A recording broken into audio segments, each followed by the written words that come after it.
بسم اللہ الرحمن الرحیم نحمده ونصلی ونسلم علی رسولہ الکریم اما بعد فاعوذ باللہ من الشیطان الرجیم بسم اللہ الرحمن الرحیم لقد كان لكم في رسول الله أسوة حسنة لمن كان يرجو الله واليوم الآخر وذكر الله كثيرا صدق الله مولانا العظيم رب اشرح لي صدري ويسر لي أمري واحلل عقدة من لساني يفقهوا قولي اللهم صل على محمد وعلى آل محمد كما صليت على إبراهيم وعلى آل إبراهيم إنك حميد مجيد اللهم بارك على محمد وعلى آل محمد كما باركت على إبراهيم وعلى آل إبراهيم إنك حميد مجيد۔ سب سے پہلے تو میں بے حد شکر گزار ہوں درسقرآن.com والوں کا کہ اس قسم کے موقع مناسبت کے اعتبار سے مختلف پروگرام یہ کرتے رہتے ہیں اور جس سے امت مسلمہ کو فائدہ پہنچتا ہے۔ اللہ تبارک و تعالی ان کی اس مساعی جمیلہ کو اور ان کے تمام رفقائے کار کو اور اسی طرح سے اس سلسلے میں آنے والے تمام علماء کرام کو، مفتیان عظام کو اللہ تبارک و تعالی اپنی طرف سے اجر عظیم عطا فرمائے۔ ربیع الاول کے مہینے کے عنوان سے پیارے پیغمبر صلی اللہ تعالی علیہ وسلم کی زندگی کس طرح سے ہماری زندگی میں آ جائے، حضرت صلی اللہ تعالی علیہ وسلم کی سیرت طیبہ کس طرح سے ہمارے عمل میں آ جائے، اس کے لیے سب سے پہلی جو بنیاد اس وقت ضروری ہے، جس پر ہمیں توجہ دینے کی ضرورت ہے، وہ یہ کہ رسول اکرم صلی اللہ تعالی علیہ وسلم کے اخلاق کو، آپ علیہ الصلاۃ والسلام کے کمالات کو، پیارے پیغمبر صلی اللہ تعالی علیہ وسلم کی صفات طیبہ کو، حضرت صلی اللہ تعالی علیہ وسلم کی سیرت طیبہ کو خوب سے خوب اجاگر کیا جائے۔ اس لیے کہ یہ جو دور چل رہا ہے، اس وقت امت مسلمہ بڑے نازک مرحلے سے اور بڑے نازک دور سے گزر رہی ہے، اور امت مسلمہ کے اندر ایک افراط اور تفریط اور یہود و نصارہ کی طرف سے ہونے والی جو سازشیں اور پروپیگنڈے ہیں، ان تمام پروپیگنڈوں اور سازشوں کے نتیجے میں رسول اکرم صلی اللہ تعالی علیہ وسلم سے امت مسلمہ کی دوری ہوتی چلی جا رہی ہے۔ حضرت صلی اللہ تعالی علیہ وسلم کی سیرت طیبہ کو سیکھنے کا التزام و اہتمام بالکل نہیں ہے۔ جب ایک نئی نسل رسول پاک صلی اللہ تعالی علیہ وسلم کی سیرت طیبہ کو، آپ کی زندگی کو، آپ کے اخلاق کو، آپ کی صفات کو، آپ کے کردار کو جب وہ جانتی نہیں ہے، سیکھتی نہیں ہے، اور انہیں اس کے متعلق معلومات نہیں ہے، تو رسول اکرم صلی اللہ تعالی علیہ وسلم کی زندگی پر وہ کس طرح سے عمل کریں گے۔ اس لیے سب سے پہلی ذمہ داری اور سب سے پہلی بنیاد تو یہ ہے کہ رسول اکرم صلی اللہ تعالی علیہ وسلم کی زندگی کو خوب سے خوب تر اجاگر کیا جائے۔ حضرت صلی اللہ تعالی علیہ وسلم کی صفات کو، پیارے پیغمبر صلی اللہ تعالی علیہ وسلم کی سیرت طیبہ کو ہر شعبے میں اور زندگی کے ہر شعبے میں حضرت صلی اللہ علیہ وسلم کی سیرت طیبہ کو اجاگر کرنے کی ضرورت ہے۔ نوجوان نسل کے سامنے رسول پاک صلی اللہ علیہ وسلم کے کمالات کو خوب بیان کیا جائے۔ اسی طرح سے اگر وہ طبقہ ہمارے سامنے آتا ہے جو ارباب اقتدار ہے، تو ان کے سامنے رسول پاک صلی اللہ تعالی علیہ وسلم کی قائدانہ صلاحیتوں کو اجاگر کیا جائے کہ حضرت صلی اللہ تعالی علیہ وسلم کی سیاست کس طرح سے، پیارے پیغمبر صلی اللہ تعالی علیہ وسلم نے ایک مختصر اور قلیل زمانے میں 23 سالہ دور میں کس طرح سے انقلاب برپا فرمایا ہے، اور کس طرح سے رسول پاک صلی اللہ تعالی علیہ وسلم نے جو 600 سال سے امت کا تعلق اور انسانیت کا جو اللہ سے تعلق اور رشتہ ٹوٹا ہوا تھا، مختصر وقت میں پیارے پیغمبر صلی اللہ علیہ وسلم نے اس رشتے کو، اس تعلق کو کس طرح سے اللہ تبارک تعالیٰ کے ساتھ جوڑا ہے، کس طرح سے پیارے پیغمبر صلی اللہ تعالیٰ علیہ وسلم نے انقلاب برپا کیا۔ ظاہر ہے کسی شخصیت کے متعلق اگر ایک شخص نہیں جانتا، کسی شخصیت کی اہمیت سے وہ آگاہ نہیں ہے، کسی شخصیت کے اخلاق سے وہ آگاہ نہیں ہے، کسی شخصیت کے کمالات سے وہ آگاہ نہیں ہے، کسی شخصیت کی صفات سے وہ آگاہ نہیں ہے، تو کس طرح سے اس شخصیت کی زندگی عمل میں لانے کی وہ کوشش کرے گا؟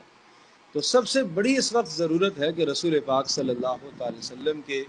کمالات کو، آپ علیہ الصلاۃ والسلام کی صفات اور آپ علیہ الصلاۃ والسلام کے اخلاق کو اجاگر کیا جائے۔ اور رسول اکرم صلی اللہ تعالی علیہ وسلم کی 23 سالہ زندگی میں ہمارے لیے ہر زندگی کے ہر موڑ کا نمونہ موجود ہے۔ مثال کے طور پر ایک مسلمان اگر تجارت کرنا چاہتا ہے اور وہ تاجر بننا چاہتا ہے تو اس کے لیے رسول پاک صلی اللہ تعالی علیہ وسلم کی زندگی اور آپ علیہ الصلاۃ والسلام کا اسوہ حسنہ موجود ہے۔ ایک شخص اگر وہ ازدواجی زندگی کے متعلق جاننا چاہتا ہے اور ازدواجی زندگی سے وابستہ ہوتا ہے تو اس کے لیے رسول پاک صلی اللہ تعالی علیہ وسلم کی پیاری زندگی نمونہ کے طور پر موجود ہے۔ ایک آدمی اگر اقتدار میں جانا چاہتا ہے اور اقتدار کے ذریعے سے امت مسلمہ کی خدمت کرنا چاہتا ہے تو اس کے لیے بھی رسول پاک صلی اللہ تعالی علیہ وسلم کا اسوہ حسنہ موجود ہے۔ ایک آدمی باپ ہونے کی حیثیت سے اپنے بچوں کی تربیت کرنا چاہتا ہے تو کس طرح سے تربیت کرے، اس کے لیے رسول اکرم صلی اللہ تعالی وسلم کی سیرت طیبہ موجود ہے۔ ایک آدمی اپنے ماتحتوں کی تربیت کس طرح سے کرے اور اپنے ماتحتوں کے اخلاق کو کس طرح سے سنوارے اور ان کا تعلق کس طرح سے اللہ سے قائم کرے تو اس کے لیے بھی پیارے پیغمبر صلی اللہ علیہ وسلم کا اسوہ حسنہ موجود ہے۔ ایک استاذ اپنے شاگردوں کی اور اپنے تلمیذوں کی تربیت کرنا چاہے اور ان کی رہبری کرنا چاہے تو اس رہبری کے لیے بھی رسول اکرم صلی اللہ علیہ وسلم کا اسوہ حسنہ موجود ہے۔ اس لیے اللہ تبارک و تعالیٰ کا ارشاد گرامی ہے لقد کان لکم فی رسول اللہ اسوۃ حسنہ، کہ تمہارے لیے تمہارے نبی حضرت محمد مصطفیٰ صلی اللہ تعالی علیہ وسلم کی زندگی میں ایک بہترین نمونہ ہے، ایک بہترین اسوہ حسنہ ہے۔ اگر میں یوں بات کہوں تو یقیناً یہ بات بالکل 100% درست اور 100% برحق ہوگی کہ جس طرح سے رسول پاک صلی اللہ تعالی وسلم نے زندگی گزاری اور جس گوشے میں آپ علیہ الصلاۃ والسلام نے قدم رکھا اور جس طرح سے پیارے پیغمبر صلی اللہ علیہ وسلم نے قدم رکھا، اس سے بہترین کوئی طریقہ نہیں ہو سکتا۔ ایک آدمی اگر عبادت کے ذریعے سے اللہ سے اپنا تعلق قائم کرنا چاہتا ہے، وہ کس طرح سے بندگی کرے، تو رسول پاک صلی اللہ تعالی علیہ وسلم کی عبادات کو جب آدمی دیکھتا ہے تو ایسے محسوس ہوتا ہے کہ رسول پاک صلی اللہ علیہ وسلم نے ساری زندگی عبادت ہی کی ہے۔ آپ علیہ الصلاۃ والسلام کی نماز کو دیکھیے، پیارے پیغمبر صلی اللہ علیہ وسلم کے روزے کو دیکھیے، حضرت صلی اللہ تعالی وسلم کے صدقے کو دیکھیے، حضرت صلی اللہ تعالی وسلم کے ایثار کو دیکھیے۔ ہر زندگی کے ہر شعبے میں رسول پاک صلی اللہ تعالی وسلم کا اسوہ حسنہ ہمارے لیے موجود ہے۔ ایک آدمی یہ چاہتا ہے کہ میں کسی بھی زندگی کے شعبے میں جانا چاہتا ہوں اور اس زندگی کے اس شعبے میں قدم رکھنے سے پہلے میرے لیے کوئی رہنمائی ہے، اسلام مجھے کوئی رہنمائی دیتا ہے، تو ہاں، پیارے پیغمبر صلی اللہ تعالی وسلم کی زندگی اس کے لیے سب سے بہترین رہنما ہے۔ اگر یہ کہا جائے کہ رسول اکرم صلی اللہ تعالی علیہ وسلم نے جس طرح سے کھانا کھایا اس سے بہتر کوئی اور طریقہ نہیں ہے، جس طرح سے پیارے پیغمبر صلی اللہ تعالی علیہ وسلم نے آرام فرمایا، آپ نے استراحت فرمائی، اس سے زیادہ بہتر کوئی اور طریقہ نہیں ہے۔ اگر ہم لباس کو دیکھ لیں، وضع کو دیکھ لیں اور روزمرہ کی زندگی کو ہم دیکھ لیں، وضع اور لباس میں رسول پاک صلی اللہ تعالی وسلم کا جو طریقہ کار ہے، آپ علیہ الصلوۃ والسلام کا اسوہ حسنہ ہے، اس سے زیادہ بہتر طریقہ کسی کا نہیں ہو سکتا۔ اور اگر ہم یہ دیکھیں کہ تجارت ہم کس طرح سے کریں، رسول اکرم صلی اللہ تعالی وسلم نے جو تجارت میں کامیابی کے اصول بتلائے ہیں، جن اصولوں میں دنیا کی بھی اور جن اصولوں میں آخرت کی بھی، دونوں جہانوں کی کامیابی ہے کہ دنیا میں بھی انسان کو تجارت میں بے شمار نفع ہوں گے اور آخرت کی کامیابی بھی ہے کہ ایک تاجر اس تجارت کے راستے سے بھی تو جنت کما سکتا ہے۔ ایک تاجر اس تجارت کے راستے سے بھی اگر رسول اکرم صلی اللہ علیہ وسلم کی سنت کے مطابق وہ تجارت کرتا ہے تو کیا رسول پاک صلی اللہ علیہ وسلم نے یہ آگاہی نہیں دی ہے کہ تاجر قیامت کے دن کون سا تاجر؟ امانت دار تاجر اور سچ بولنے والا تاجر۔ امانت دار سامنے والے کی خیر خواہی کرنے والا تاجر، اور سچا تاجر، سچ بولنے والا تاجر، قیامت کے دن وہ کہاں ہوگا؟ اس کی کرسیاں نبیوں کے ساتھ لگی ہوں گی، شہداء اور صالحین اور بلند تر لوگوں کے ساتھ اس کی نشستیں ہوں گی۔ یہ کیا کوئی کم سعادت کی بات ہے؟ تو معنی یہ ہوا کہ تجارت کے راستے سے بھی کہ آدمی جنت کو کما سکتا ہے، جنت کو حاصل کر سکتا ہے۔ ایک آدمی اگر غربت اور فقر و فاقے کی زندگی گزار رہا ہے، تنگ دستی کی زندگی گزار رہا ہے، تو غربت اور فاقے کے اندر بھی رہ کر اگر وہ اللہ کی تقدیر اور اللہ کے فیصلوں پر صبر کرے اور رسول اکرم صلی اللہ علیہ وسلم کی تعلیمات پر عمل کرتا ہے، تو فقر و فاقے اور تنگ دستی کے ذریعے سے بھی وہ اللہ کو راضی کر سکتا ہے۔ اگر ایک شخص کو اللہ پاک نے دنیا میں مال عطا فرمایا ہے اور دنیا کی نعمتیں اور لذتیں اللہ پاک نے اس کو عطا فرمائی ہیں، تو ان نعمتوں اور لذتوں کے اندر وہ کس طرح سے اللہ تبارک تعالیٰ کو راضی کرے، اس کے لیے بھی پیارے پیغمبر صلی اللہ علیہ وسلم کا اسوہ حسنہ موجود ہے۔ اگر اپنے اعزاء اور اقرباء اسے تنگ کرتے ہیں، اپنے اقرباء اور اعزاء کے ساتھ ایسے معاملات پیش آ جاتے ہیں کہ جن معاملات کی وجہ سے آدمی کا سینہ تنگ ہوتا ہے، دل تنگ ہوتا ہے، ایسے آدمی کے لیے بھی رسول پاک صلی اللہ علیہ وسلم کی سیرت طیبہ کے اندر رہنمائی موجود ہے۔ اگر دشمن سامنے آ جاتا ہے اور اس دشمن کے ساتھ ہمیں کیا برتاؤ کرنا ہے، کس نوعیت کا دشمن ہے، اس کے ساتھ کیسے ہمیں رویہ رکھنا ہے، اس کے ساتھ کس طرح کے ہمیں معاملات کرنے ہیں، اس کے لیے بھی پیارے پیغمبر صلی اللہ علیہ وسلم کا اسوہ حسنہ موجود ہے۔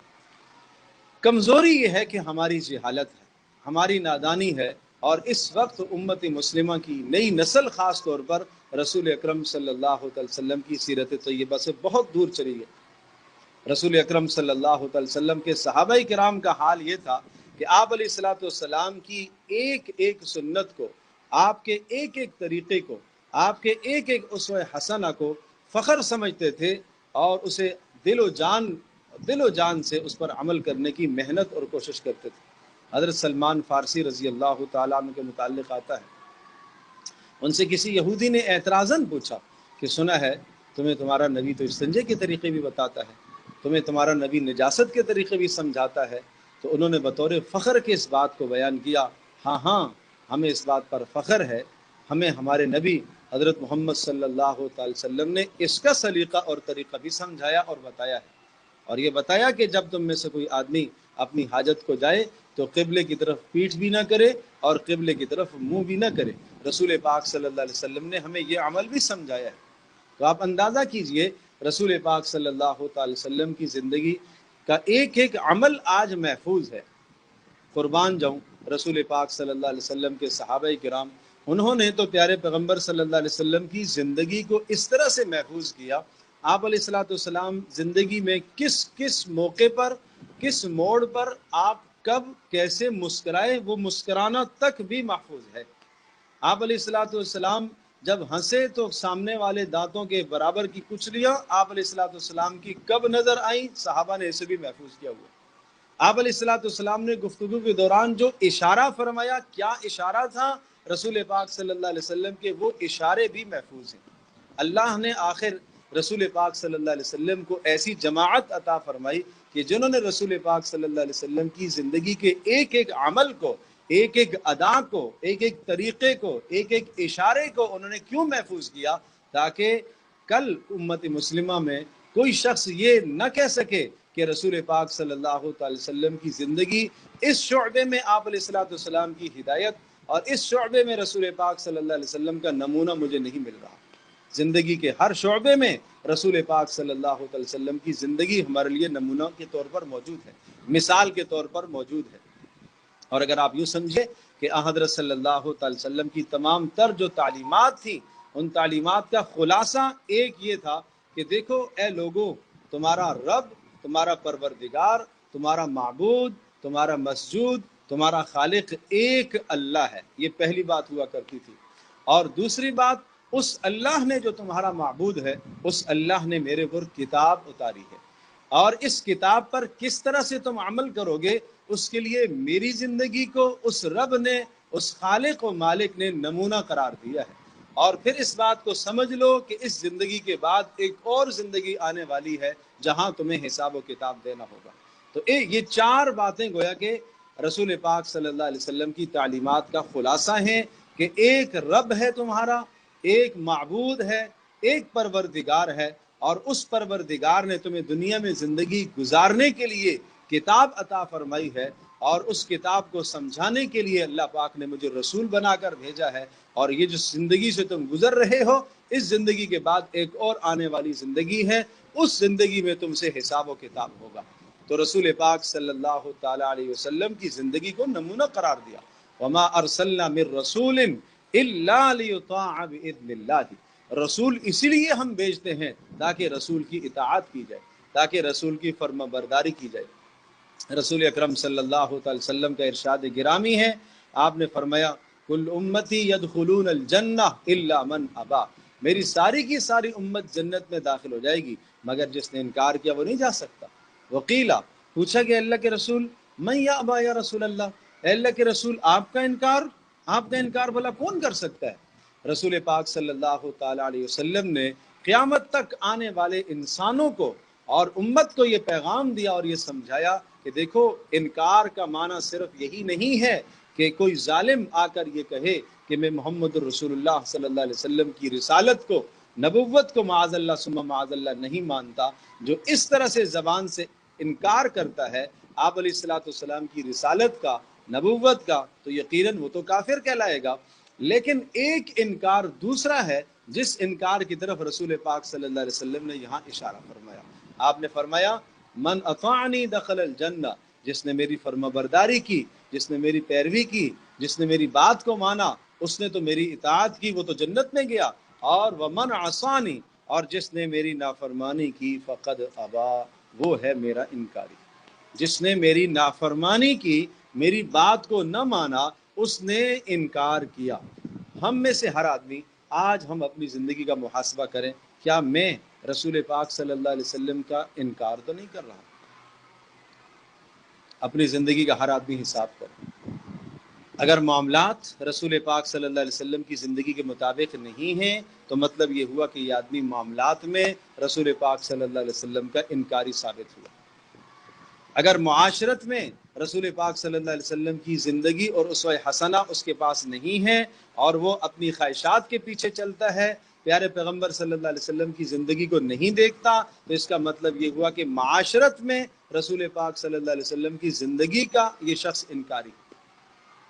ایک آدمی رہن سہن میں، ازدواجی زندگی میں، گھریلو زندگی میں، اپنی نسلوں کی تربیت کرنے میں اگر رسول پاک صلی اللہ علیہ وسلم کی تعلیمات کو نہیں لیتا، آپ علیہ الصلوۃ والسلام کے بتلائے ہوئے اصولوں کو نہیں لیتا، تو یہ کہا جائے گا کہ یہ زندگی کے اس شعبے میں رسول پاک صلی اللہ علیہ وسلم کا انکاری ہے۔ ایک آدمی تجارت کرتا ہے، وہ کہتا ہے ہاں میں تاجر بننا چاہتا ہوں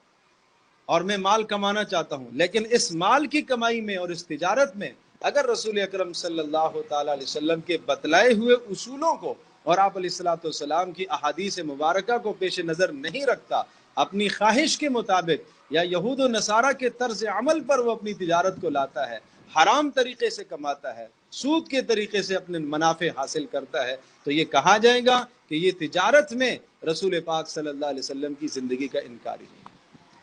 تو جو آدمی عملاً انکار کرے گا، عمل کے اعتبار سے پیارے پیغمبر صلی اللہ علیہ وسلم کی زندگی کا انکار کرے گا، اسے سمجھنا چاہیے کہ جو شخص عقیدے کا انکار کرنے والا ہے، عمل کا انکاری، عقیدے کے انکاری کے ساتھ کچھ وقت تک جہنم میں سے جلنا پڑے گا۔ گو کہ اپنے ایمان کی وجہ سے جنت میں آئے گا، لیکن ایک طویل زمانہ اس کو اس جہنمی کے ساتھ، اس کافر کے ساتھ رہنا پڑے گا جو رسول اکرم صلی اللہ علیہ وسلم کا اعتقاد کے اعتبار سے، عقیدے کے اعتبار سے جو منکر اور انکاری تھا۔ اس عملی انکار کرنے والے کو بھی پیارے پیغمبر صلی اللہ تعالی علیہ وسلم کے اس نافرمان اور اس باغی اور اس کافر جو حضرت صلی اللہ علیہ وسلم کی رسالت اور نبوت کو تسلیم نہیں کر رہا تھا، اس شخص کو بھی اس کے ساتھ جہنم میں کچھ وقت رہنا پڑے گا۔ تو ہم اگر یہ چاہتے ہیں کہ قیامت کے دن ہمارا حشر رسول اکرم صلی اللہ علیہ وسلم کے ساتھ ہو، ہمارا حشر پیارے پیغمبر صلی اللہ علیہ وسلم کے صحابہ کرام رضی اللہ عنہم اجمعین کے ساتھ ہو، تو پھر ہمیں ان کی زندگی کو اپنانا ہوگا۔ المرء مع من احب، آدمی کا حشر اسی کے ساتھ ہوگا جس کو وہ محبوب بنائے گا، جس کو اپنے لیے آئیڈیل بنائے گا، جس کے لیے وہ اپنی زندگی، جس کی زندگی کو اپنے لیے نمونہ بنائے گا، اور جس کی زندگی کو اپنے لیے فلاح اور کامیابی کا ذریعہ سمجھے گا۔ آدمی کا حشر قیامت کے دن اسی کے ساتھ ہوگا۔ تو ایک بات تو یہ ہے کہ رسول اکرم صلی اللہ علیہ وسلم کی صفات اور آپ کے کمالات کو اور آپ کی سیرت طیبہ کو اس وقت اجاگر کرنے کی ضرورت ہے۔ مختلف شعبوں کے اعتبار سے، مختلف پہلوؤں کے اعتبار سے پیارے پیغمبر صلی اللہ علیہ وسلم کی سیرت طیبہ کو اور آپ کی زندگی کو اجاگر کرنے کی ضرورت ہے۔ آپ علیہ السلام کی ازدواجی زندگی کیسی تھی، اس پر مستقل احادیث مبارکہ ہیں۔ آپ علیہ السلام کی معاشرتی زندگی کیسی تھی، آپ علیہ السلام کی تجارتی زندگی کیسی تھی، آپ علیہ السلام بحیثیت والد کے اولادوں کے ساتھ آپ کا کیا رویہ تھا، آپ علیہ السلام کا بحیثیت قائد ہونے کے میدان جہاد کے اندر آپ علیہ السلام کا کیا طرز عمل تھا، آپ علیہ السلام کا بحیثیت استاذ اور مربی اور معلم اور مزکی ہونے کی حیثیت سے اپنے تلامذہ، اپنے شاگرد اور اپنے ماتحتوں کے ساتھ پیارے پیغمبر صلی اللہ علیہ وسلم کا کیا عمل تھا۔ یقین کیجئے رسول اکرم صلی اللہ علیہ وسلم کی سیرت طیبہ سے آگاہی حاصل کرنا اس وقت کی سب سے اول ضرورت ہے، اور اس کے بعد پھر پیارے پیغمبر صلی اللہ علیہ وسلم کی زندگی کو اپنے عمل میں لانا۔ حضرت شاہ عبدالعزیز محدث دہلوی رحمۃ اللہ علیہ کا ارشاد ہے، وہ فرماتے ہیں کہ عالم کفر کو اسلام کی طرف لانے کے لیے، کافروں کو اسلام کی طرف راغب کرنے کے لیے دو مؤثر ترین ذریعے اس وقت۔ پہلا ذریعہ یہ ہے کہ رسول اکرم صلی اللہ علیہ وسلم کی صفات کو، آپ کے کمالات کو، آپ کی سیرت طیبہ کو اجاگر کیا جائے، اور نمبر دو، رسول اکرم صلی اللہ علیہ وسلم کی سیرت طیبہ کو عمل میں لایا جائے، آپ علیہ السلام کی سیرت طیبہ کو عمل میں لایا جائے۔ کس طرح سے اللہ تبارک تعالیٰ نے یہ ارشاد فرمایا، لَتُبْلَوُنَّ، تمہیں آزمائشوں میں ڈالا جائے گا، امتی مسلمہ تمہارے امتحانات ہوں گے، وَلَتَسْمَعُنَّ، اور تم سنو گے کافروں سے، ازائیں سنو گے، ایذا کی باتیں سنو گے، نبی کے خلاف پروپیگنڈے کریں گے، رسول پاک صلی اللہ تعالیٰ علیہ وسلم کی شان میں گستاخیاں کریں گے، یہ سنو گے، ایسے حالات پیش آتے رہیں گے، لیکن تمہیں کیا کرنا ہے، وَإِن تَصْبِرُوا وَتَتَّقُوا، صبر کا معنی دین پر استقامت اختیار کرنی ہے، صبر کا معنی رسول پاک صلی اللہ علیہ وسلم کی سیرت طیبہ پر عمل کر کے مقابلہ کرنا ہے، چونکہ ان کی نظریات اور ان کی سوچیں یہ ہیں کہ رسول پاک صلی اللہ علیہ وسلم کی سیرت طیبہ سے مسلمانوں کو دور کرنے کا یہ راستہ ہے کہ رسول اکرم صلی اللہ علیہ وسلم کے خلاف پروپیگنڈے کیے جائیں، آپ کے خلاف اعتراضات پھیلائے جائیں، تاکہ امت مسلمہ کا رشتہ اپنے نبی سے کٹ جائے۔ اللہ پاک نے سمجھایا اور بتایا، وَإِن تَصْبِرُوا، تمہیں جمنا چاہیے، تمہیں استقامت اختیار کرنی چاہیے، اور تمہیں اپنی نبی کی سیرت پر عمل کرنا چاہیے، وَتَتَّقُوا، اور تمہیں نافرمانیوں سے اور تمہیں گناہوں سے بچنا چاہیے، اور تمہیں ان یہود و نصارہ کی وضاحت سے اور ان کی شباہت سے اور ان کی شکل کے اختیار کرنے سے اور ان کی طرز زندگی کو اپنانے سے تمہیں بچنا چاہیے، اس لیے کہ وہ یہ چاہتے ہیں کہ تمہیں تمہارے نبی کی زندگی سے دور کر کے اپنی تہذیب پر، اپنی ثقافت پر، اپنے تمدن پر وہ تمہیں لانے کی کوشش کرتے ہیں۔ تمہیں وَتَتَّقُوا، تمہیں جمنا چاہیے، تمہیں ان کی زندگی سے بچنا ہے، تمہیں پیارے پیغمبر صلی اللہ علیہ وسلم کی زندگی کو نمونہ بنانا ہوگا۔ اور اللہ تبارک تعالیٰ کے بے شمار انسانوں پر احسانات ہیں، لیکن رسول اکرم صلی اللہ علیہ وسلم کی بعثت مبارکہ اتنا بڑا احسان کہ اللہ پاک نے اس احسان کو ذکر فرمایا، لقد من اللہ علی المؤمنین اذ بعث فیہم رسولا من انفسہم یتلو علیہم آیاتی، اللہ تبارک تعالیٰ نے تمہارے پر احسان عظیم کیا ہے، بہت بڑا احسان کیا ہے، کیا بڑا احسان کیا ہے، اذ بعث فیہم رسولا، کہ اللہ تبارک تعالیٰ نے رسول تمہارے درمیان بھیجا ہے، رسول عظیم، عظمت والا رسول اللہ پاک نے تمہیں دیا ہے، کہ جس کی زندگی کا ایک ایک شعبہ، ایک ایک گوشہ، جس کی زندگی کا ایک ایک عمل محفوظ ہے، اس کے سونے کا انداز، اس کے جاگنے کا انداز، اس کی گھریلو زندگی کا انداز، بازار میں جانے کا انداز، خریداری کا انداز، بیچنے کا طریقہ کار، اور اسی طرح سے کافروں کے ساتھ معاملات، زندگی کا ہر شعبہ اس کا محفوظ ہے۔ تو یقیناً رسول اکرم صلی اللہ علیہ وسلم کی زندگی سے کٹ کر، آپ کی سیرت طیبہ سے کٹ کر، پھر اس امت کے لیے ذلت ہی ذلت مقدر، پھر رسوائی ہی رسوائی ہے، پھر کسی بھی طرح سے عزت نہیں پا سکتی امت. اور امت کو عروج اور ترقیاں جب بھی ملی ہیں وہ پیارے پیغمبر صلی اللہ علیہ وسلم کی اتباع اور پیروی سے. اللہ اور اس کے رسول صلی اللہ علیہ وسلم کے احکامات کو سینے سے لگانے سے جو ترقیاں ملتی ہیں وہ دنیا کی چیزوں سے اور دنیا کی آسائشوں سے اور دنیا کی نمائشوں اور زیبائشوں سے اور دنیا کے اسباب و متاع سے وہ ترقیاں حاصل نہیں ہوتی جو ترقی اللہ تبارک و تعالیٰ پیارے پیغمبر صلی اللہ علیہ وسلم کی اتباع میں جو رکھی ہے. اور رسول اکرم صلی اللہ علیہ وسلم کی غلامی، آپ کی اتباع، آپ کی پیروی، یہ وہ غلامی ہے جس میں عزت ہی عزت ہے. اور اس غلامی کو چھوڑ کر جو جس کی غلامی اختیار کرے گا اس غلامی میں ذلت ہی ذلت ہے. کوئی نفس کا غلام بنے، کوئی معاشرے کی تہذیب اور رسم و رواج کا غلام بنے، کوئی یہود و نصارہ کا غلام بنے، کوئی مال و متاع کا غلام بنے، کوئی دنیا کے اسباب اور آسائشوں کا غلام بنے، کسی کا بھی جو غلام بنے گا اس غلامی میں ذلت ہی ذلت ہے. ایک غلامی پیارے پیغمبر صلی اللہ علیہ وسلم کی غلامی ہے. اس غلامی میں اللہ تبارک تعالیٰ نے عزت ہی عزت رکھی ہے. اللہ تبارک تعالیٰ ہم سب کے لیے سمجھنا عمل کرنا آسان فرمائے. وآخر دعوانا الحمدللہ رب العالمین.